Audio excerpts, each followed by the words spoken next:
नमस्कार साथियों, कैसे हैं आप सभी। स्वागत है आपका तक्षशिला यूके पर। उत्तराखंड सामान्य ज्ञान की वीडियो के रिगार्डिंग हम लोग जो इम्पोर्टेंट सीरीज़ देख रहे हैं, उसकी एक क्लास मैंने आज एक्चुअली डाली है। उससे बहुत प्यार आप लोगों का मिला, धन्यवाद उसके लिए। देखिए, ये सीरीज़ आपके लिए महत्वपूर्ण हो सकती है, यहाँ से सवाल बनने के चांसेस भी रहेंगे। और आज की जो क्लास है वो उत्तराखंड के भूगोल पर आधारित है और यहाँ से अमूमन सवाल बनता ही है। खासकर अगर आप देखोगे तो अभी पुराने पेपर अगर उठाओगे और हाल फिलहाल के जो पेपर हुए रिसेंट में, तो वहाँ हर पेपर में वहाँ से सवाल बनता है भौगोलिक स्थिति को लेकर के। तो थोड़ा सा आज समझने की कोशिश करेंगे और आज की क्लास बहुत ही ज़्यादा महत्वपूर्ण रहने वाली है। इसके अलावा देखिए, चैनल पे आप लोग हैं, बस मेहनत कर रहे हैं, हम भी मेहनत कर रहे हैं, मिल कर के मंजिल साकार करते हैं। चलिए आज की क्लास को शुरू करता हूँ मैं। उत्तराखंड सामान्य ज्ञान वीडियो स्पेशल। देखिए, होता क्या है कि अगर मैं बात करूं तो उत्तराखंड का जो भौगोलिक क्षेत्रफल है या उत्तराखंड का भौगोलिक क्षेत्र जो है उसे 8 भागों में बांटा जाता है। 8 भाग कौन कौन से, जरा एक बार देखने की कोशिश करते हैं। तो उत्तराखंड के भौगोलिक क्षेत्रफल को कितने भागों में बांटते हैं, मैं यूके लिख दूं, ठीक है। यूके को या उत्तराखंड के भौगोलिक क्षेत्रफल को, उत्तराखंड के भौगोलिक क्षेत्रफल को 8 भागों में बांटा जाता है। 8 भागों में बांटा जाता है। बहुत ज़्यादा इंपॉर्टेंट क्लास है, ध्यान रखना, और एक एक चीज़ें बताऊंगा मैं। 8 भाग आपको दिखाता हूँ स्टार्टिंग से। देखिए, थोड़ा सा मैं चलो ऐसे ले लेता हूँ। पहला पार्ट है ट्रांस, जो हिमालय का विभाजन भी है। उसके बाद है महान हिमालय या बृहद हिमालय। उसके बाद है मध्य हिमालय। मध्य हिमालय के बीच में है दून घाटी। फिर आपका शिवालिक हिमालय,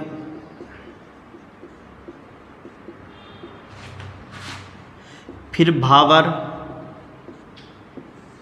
फिर तराई और फिर गंगा का मैदान।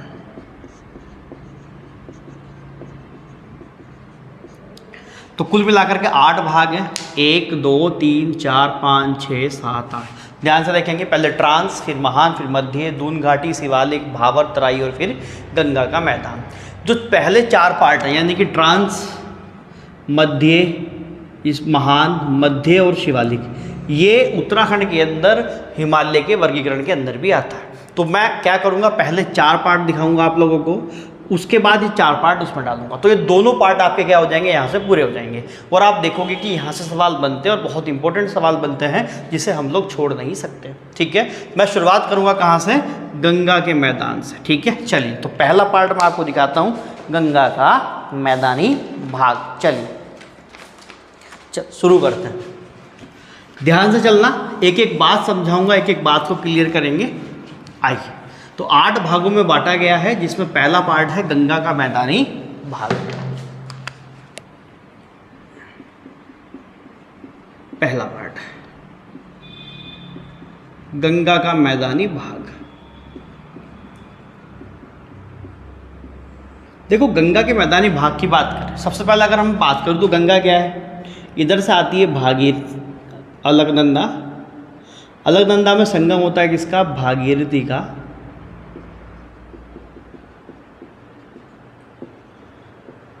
जिस जगह इन दोनों का संगम होता है उसे बोलते हैं देवप्रयाग, और यहीं से निकलती है आपकी क्या, गंगा। तो गंगा जिस क्षेत्रों में बहती है वो वाला पार्ट आपका गंगा का मैदानी भाग सबसे नीचे वाला पार्ट है। खासकर दक्षिणी हरिद्वार वाला पार्ट क्या कहलाता है, वो गंगा का मैदानी भाग कहलाता है। पंचप्रयाग अगर आपने पढ़े होंगे, ये भी पंचप्रयाग का हिस्सा है। और अगर आपको पंचप्रयाग नहीं आते, कैसे बनाए जाते हैं कैसे नहीं, तो मैं आज डिस्क्रिप्शन में लिंक डाल दूंगा पंचप्रयागों का, वहाँ से देख लेना, बहुत इंपॉर्टेंट रहेंगे और आप बनाने भी सीख जाओगे कि कैसे बनाते हैं। हर पेपर में यहाँ से एक सवाल देखने को मिलता ही है, ठीक है। तो ये देखना, दक्षिणी हरिद्वार वाला भाग क्या कहलाता है, आपने मैप तो देखा ही होगा, मैं उम्मीद करता हूँ कि आपने मैप देख रखा होगा। वो क्या कहलाता है, गंगा का मैदानी भाग। यहीं पर बनता है खादर और बांगर। खादर यानी जो बाढ़ प्रभावित क्षेत्र होता है, जहाँ बाढ़ वगैरह आती है, पानी का बहाव रहता है, वो खादर है। बांगर वाला पार्ट क्या होता है, जहाँ पर पानी बार बार नहीं आता, वो क्या है, वो बांगर कहलाता है। खादर उपजाऊ पार्ट होता है, और यहाँ हरिद्वार वाले क्षेत्र में आप देखोगे कि ये गंगा के मैदान बहुत ही उपजाऊ होते हैं, और यहाँ पर आपको खेती जो है वो बहुत अच्छी मात्रा में देखने को मिल जाएगी। ठीक है, तो इससे कोई स्पेशल चीज़ ध्यान नहीं रखनी, बस इतनी बातें ध्यान रखनी है।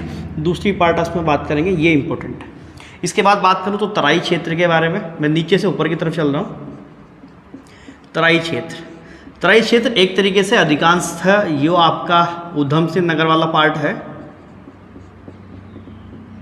वो किसके अंदर आता है, तराई क्षेत्र के अंतर्गत आता है। इसके अलावा वैसे हम दक्षिणी पार्ट नैनीताल या पौड़ी के पास भी कर सकता हूँ, पौड़ी और नैनीताल का दक्षिणी पार्ट भी इसके अंदर आ जाएगा। इसकी खास बात यह है, यहाँ जो भूमि मिलती है वो दलदली भूमि देखने को मिलती है, दलदली भूमि।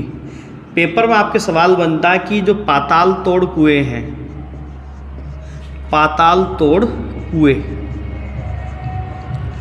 पाताल तोड़ कुएं कहाँ देखने को मिलते हैं, वो तराई क्षेत्र के अंदर देखने को मिलते हैं। और पाताल तोड़ कुएं का मतलब क्या होता है कि जहाँ अगर हम वहाँ मिट्टी हटाएं या वहाँ खोदें तो वहाँ पानी जो है, या कहिए कि नमी जो है बहुत ऊपर होती है, वही पाताल तोड़ कुएं होते हैं। तो पाताल तोड़ कुएं देखने को मिलते हैं आपको कहाँ से, तराई क्षेत्र से। इसके अलावा तराई क्षेत्र में हमें कोई भी ध्यान नहीं रखना। अगली बात मैं बता सकता हूँ कि यहाँ आप एक मोटे तौर पर बताएंगे कि धान की खेती के लिए इम्पोर्टेंट होता है, यानी कि धान की खेती जो है वो अच्छे मार्जिन में यहाँ देखने को मिलेगी तराई क्षेत्र में। तो दो बातें क्लियर हो गई, गंगा का मैदान और तराई क्षेत्र। यहाँ से ये इंपॉर्टेंट पार्ट है कि पाताल तोड़ कुएं कहाँ देखने को मिलते हैं। ठीक है, तीसरा पार्ट यहीं पे चलेंगे, आपका भावर क्षेत्र। भावर क्या है, देखो तीसरा पार्ट है भावर क्षेत्र। भावर क्षेत्र क्या है बच्चे, अगर भावर क्षेत्र देखोगे तो मैंने बताया था कि शिवालिक के जस्ट नीचे भावर होगा, तो शिवालिक से जो नदियाँ नीचे आती हैं, यानी शिवालिक क्षेत्र से या शिवालिक श्रेणियों से जो नदियाँ आती हैं वो अपने साथ क्या बहा कहलाती हैं, अवसाद बहा कहलाती हैं। और उन्हीं अवसाद के निक्षेपण से या अवसाद के निक्षेप से क्या बनती हैं, आपकी भावर क्षेत्र बनता है। यहाँ की भूमि कैसी होती है, पथरीली टाइप की होती है, कंकड़ युक्त होती है, पथरीली या कंकड़ युक्त होती है, और जो खेती करने के लिए इतनी अच्छी नहीं है, खेती के लिए अच्छी नहीं है।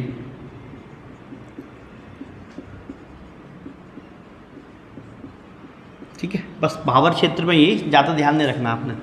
चौथा बेटा मेरे दून घाटियाँ, ये इम्पोर्टेंट है। दून घाटी क्या आती है, ध्यान रखो कि शिवालिक और मध्य हिमालय था ना, यहाँ पे मध्य हिमालय और शिवालिक के बीच वाला जो क्षेत्र है, जो ये वाला क्षेत्र बनता है, उसी को क्या बोलते हैं, दून घाटी बोलते हैं। तो पहली बात तो यही ध्यान रखते हैं कि दून घाटी कहाँ पे है, आपका ये मध्य हिमालय व शिवालिक के बीच का क्षेत्र, शिवालिक श्रेणी के बीच का क्षेत्र के मध्य डाल देता हूँ। चलो, दूसरी बात संरचनात्मक घाटियाँ होती हैं, ये बहुत ध्यान रखना, इम्पोर्टेंट बात है।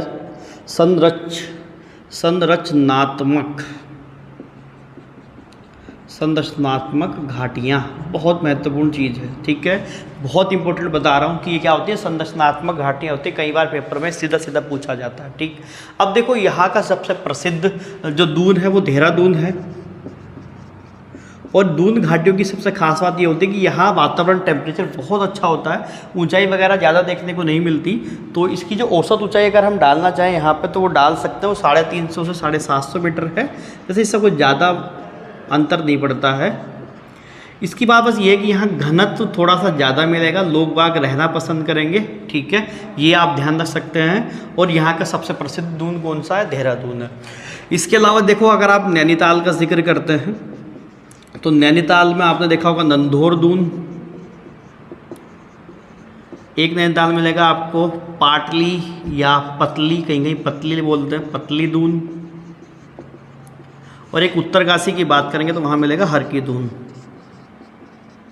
तो आप ये भी ध्यान रख सकते हैं। ठीक है, तो मोटे मोटे तौर पे ये तो मैंने 4 पार्ट बताए आपको। 4 पार्ट में बेसिकली आपको जो ध्यान रखना है वो तराई क्षेत्र से याद रखना है। तराई मान ले तरी, तर माने बिल्कुल नमी वाला क्षेत्र, ठीक है, जहाँ पाताल तोड़ कुएँ देखने को मिलता है, वो महत्वपूर्ण वाला पार्ट है। दूसरी बात, भावर क्षेत्र से कोई ज़्यादा महत्वपूर्ण पार्ट नहीं है। इसके अलावा आप यहाँ ध्यान रख सकते हो, दून पहली चीज़ की एक ऐसी घाटियाँ होती हैं, संरचनात्मक घाटियाँ होती हैं। दूसरी बात, ये किससे बनती हैं?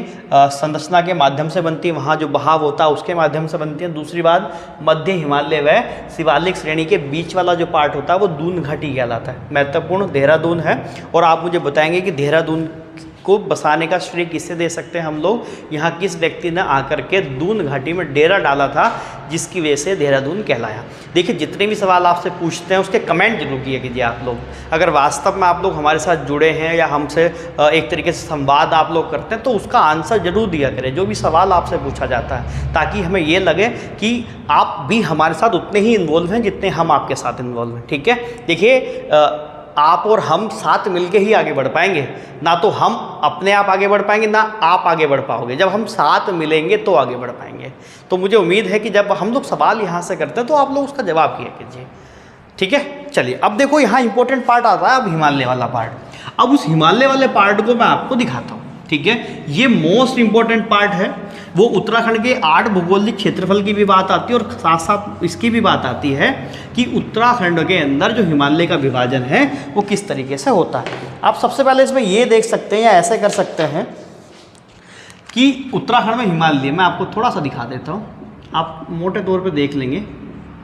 उत्तराखंड में हिमालय, देखो भारत में अगर हिमालय की बात करोगे तो हिमालय एक तरीके से अर्धचंद्राकार पेटी, यानी कि मैं दिखाता हूं आपको, अर्ध चंद्राकार पेटी के रूप में फैला है।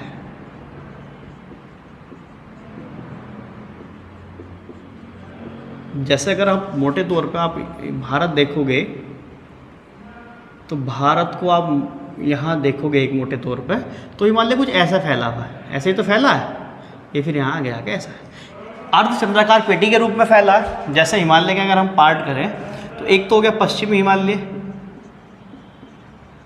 पश्चिमी हिमालय, एक हिस्सा हो गया मध्य हिमालय का, और एक हिस्सा हो गया पूर्वी हिमालय का। पश्चिमी हिमालय यानी कि ये वाला पार्ट, और यहाँ आपको मिल जाएगा कश्मीर, लद्दाख, पंजाब, कश्मीर,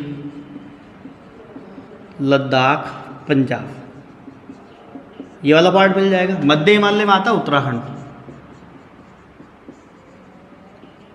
और भारत का नॉर्थ ईस्ट यानी कि उत्तर पूर्व वाला इलाका, ये अरुणाचल प्रदेश है ना, सिक्किम वाला इलाका, मेघालय, वो वाला इलाका। तो उत्तराखंड में आप लोग इस तरीके से हिमालय का वर्गीकरण कर सकते हैं। अब देखिए उत्तराखंड में जो हिमालय, अब इसके 4 पार्ट आपको मैंने बताए, ट्रांस, महान, मध्य और शिवालिक। अब उसे थोड़ा सा जानने की कोशिश करते हैं। ठीक है, चलिए, तो सबसे पहले हम लोग हेडिंग लगाएंगे ट्रांस हिमालय को। या ट्रांस हिमालय से बनाने से पहले मैं आप लोगों को यही बता देता हूँ, यहाँ बहुत सारे बच्चे फंस जाते हैं। देखिए 4 पार्ट हम लोग जानते ही हैं, आप मेरे साथ बनाना, ऐसे ही बनाना जैसे मैं बनाऊंगा। ट्रांस हिमालय, ये पहला पार्ट है। मैं इसे ट्रांस हिमालय को ऐसे खींच देता हूँ। ट्रांस हिमालय के बाद महान हिमालय या बृहत हिमालय, ठीक है, महान या बृहत हिमालय, ये वाला पार्ट, और ये मोस्ट इम्पोर्टेंट पार्ट है। इसके बाद आपका मध्य हिमालय, मध्य हिमालय के बाद आपका शिवालिक श्रेणी या शिवालिक हिमालय, और इसके बाद गंगा का मैदान।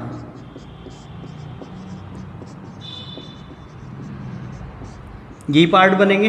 अब देखो ध्यान से देखना, ट्रांस हिमालय, और आप ऐसे बनाना अपनी कॉपी में, ट्रांस हिमालय और महान या बृहत हिमालय के बीच में जो आपको देखने को मिलेगा उसे हम लोग बोलते हैं टेथिस भ्रंश। क्या? टेथिस भ्रंश।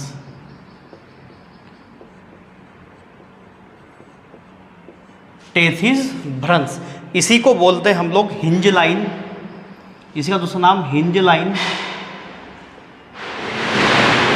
या सचर जोन। देखो ध्यान रखना, एक एक बात क्लियर करके बता रहा हूँ। इसी को टेथिस भ्रंश पूछा जाए कि टेथिस भ्रंश या हिंज लाइन किसके मध्य है? ट्रांस हिमालय और महान हिमालय के मध्य। ठीक है, महान हिमालय और मध्य हिमालय के बीच में जो लाइन है वो मुख्य केंद्रीय अपभ्रंश रेखा है, मुख्य केंद्रीय अपभ्रंश रेखा, ठीक है। मुख्य केंद्रीय अपभ्रंश रेखा या भ्रंश रेखा भी आप कह सकते हैं, ठीक है। मुख्य केंद्रीय भ्रंश रेखा, बात क्लियर है। दूसरा मध्य हिमालय और शिवालिक हिमालय के मध्य, ये आपने सुना होगा MBT, main boundary thrust, main boundary thrust. और वहीं शिवालिक हिमालय और गंगा के मैदान, इसके बीच में आपको देखने को मिलेगा Himalaya frontier thrust HFT, Himalaya frontier thrust. बात क्लियर है। तो ये बिल्कुल डायग्राम आपको ध्यान रखना और ध्यान बिल्कुल यहाँ छोड़ना नहीं। MBT कई बार पेपर में आता कि मेन बाउंड्री थ्रस्ट किसके बीच में मिलेगा, मध्य हिमालय और शिवालिक। M से याद रखना मध्य, ठीक है। मध्य हिमालय और शिवालिक और गंगा के मैदान के बीच हरिद्वार, ध्यान रखना गंगा का मैदान हरिद्वार, तो HFT, ठीक है। और ये महान या बृहत हिमालय के बीच में आपको मुख्य केंद्रीय भ्रंश रेखा मिलेगी और ये ऊपर टेथिस भ्रंश या सचर जोन देखने को मिलेगा, ठीक है। मैं आगे बढ़ रहा हूँ यहीं से। देखो अब एक एक पार्ट को थोड़ा सा देखते हैं और समझने की कोशिश करते हैं। तो सबसे पहले आप लोग हैंडल लगाएंगे ट्रांस। इसमें देखिए पेपर के बनाने लायक जो चीज़ें आ जाएंगी वो मैं कोशिश करूँगा कि आपको बता दूँ, बाकी जितना बता दूँगा उतना ध्यान रख लेंगे, अपना काम हो जाएगा, फिर टेंशन लेने की ज़रूरत नहीं है, ठीक है। ट्रांस हिमालय या तिब्बतन हिमालय, टिबियन हिमालय है ना, या तिब्बतन भी बोलते हैं इसे इंग्लिश में, या चलो ट्रांस ही छोड़ देते हैं, ट्रांस हिमालय। देखो एक तरीके से अगर मैं कहूँ कि जो शुरुआती दौर में बना, यानी कि हिमालय के बनने से भी पहले जो बना वो ट्रांस हिमालय है। भारत से दिखता नहीं है, भारत में ज़्यादा मात्रा में भी नहीं है, लेकिन थोड़ा बहुत जो पार्ट है लगभग 925 मीटर के आसपास का पार्ट वो ट्रांस हिमालय है। ट्रांस हिमालय का निर्माण है वो अवसादी चट्टानों से हुआ है, ठीक है। कैसी? अवसादी चट्टानों से निर्माण हुआ है।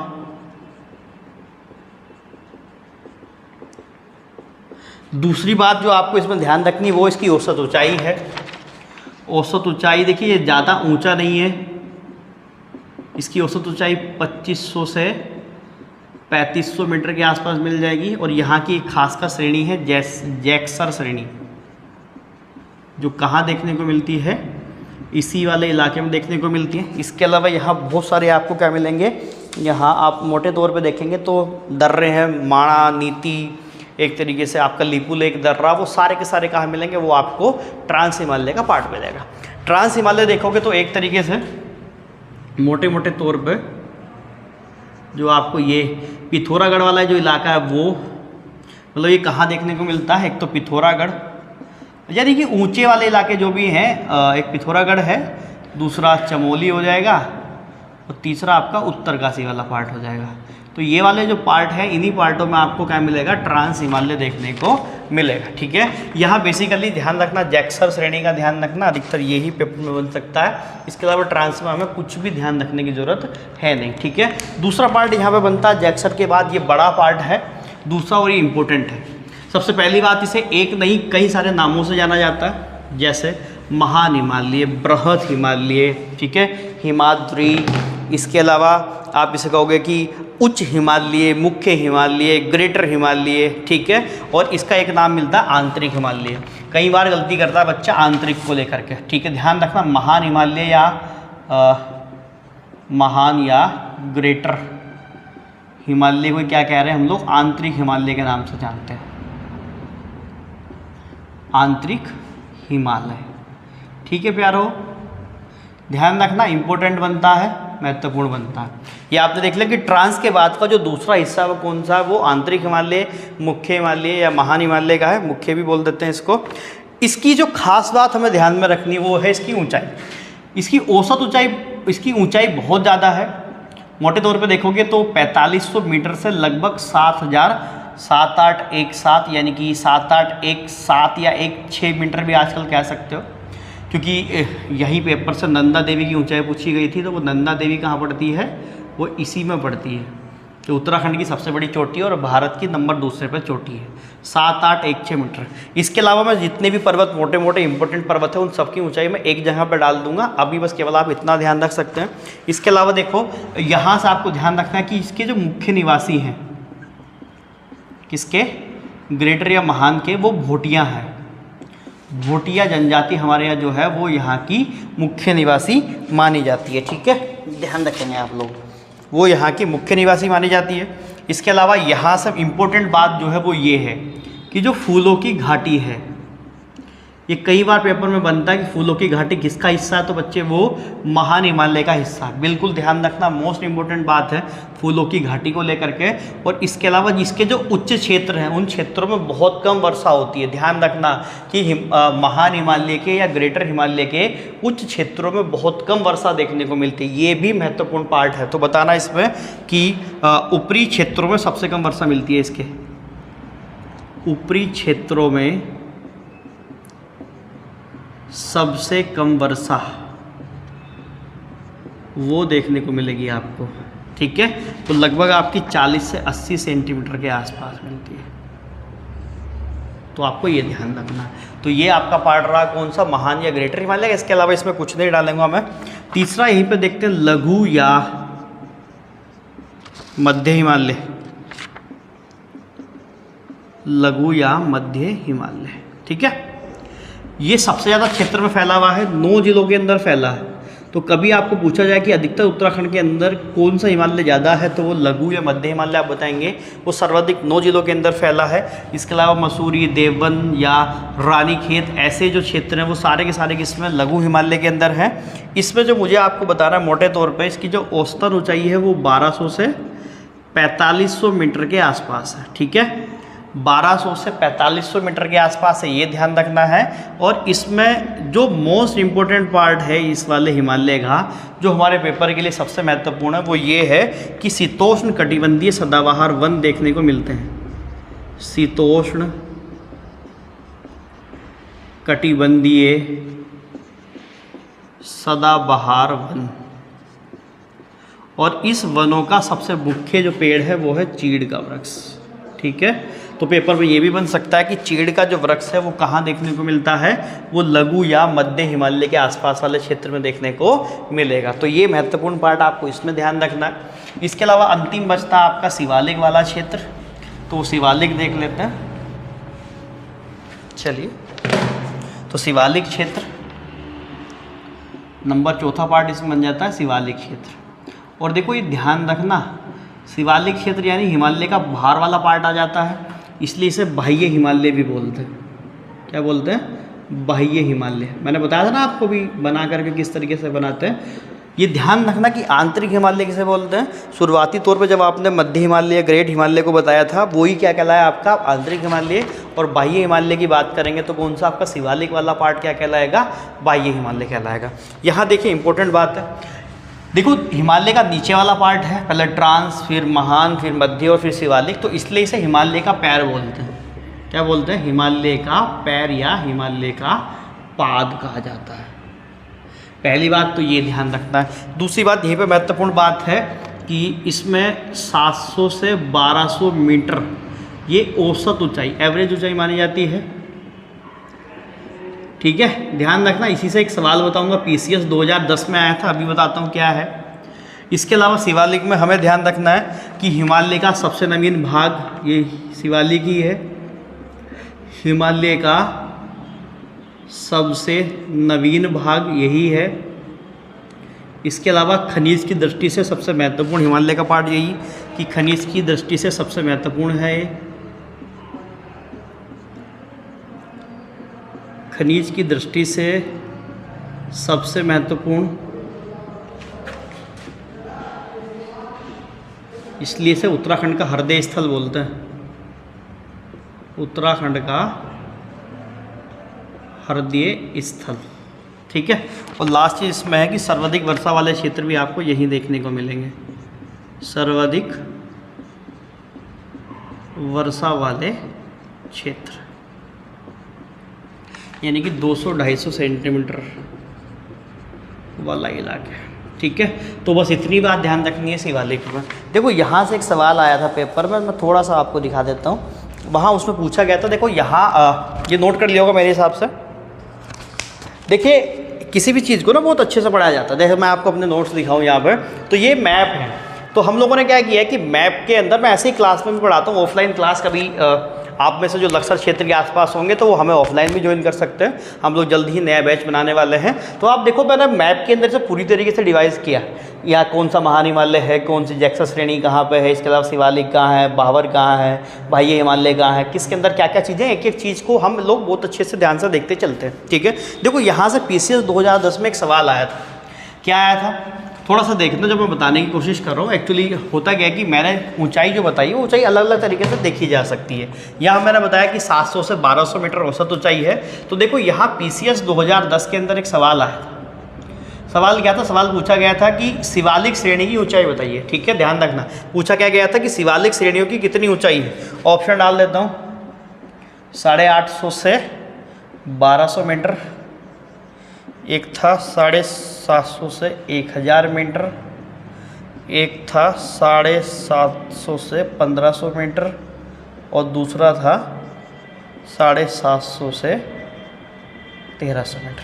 अब आपका आंसर क्या हो जाएगा इसमें, थोड़ा सा ध्यान से सोचो। देखो बच्चे, मैंने बताया कि 700 से 1200 मीटर के आसपास की औसत ऊंचाई है, तो इसके लमसम आंसर होना चाहिए। अगर आप इसे पहले वाले को देखते हो तो 1200 तो ये ठीक है, लेकिन ये कितना बढ़ गया है, 150, 850, तो ये आंसर नहीं होना चाहिए। ठीक, दूसरा आप देखोगे तो ये 1200 1000 है, ये भी नहीं होना चाहिए। यहाँ देखोगे तो यहाँ बहुत ज़्यादा गैप आ गया है। तो यहाँ अगर मिनिमम गैप की बात करूँ तो वो यहाँ किस में आ रहा है, 700 में 750 हुआ है, और 1200 1300।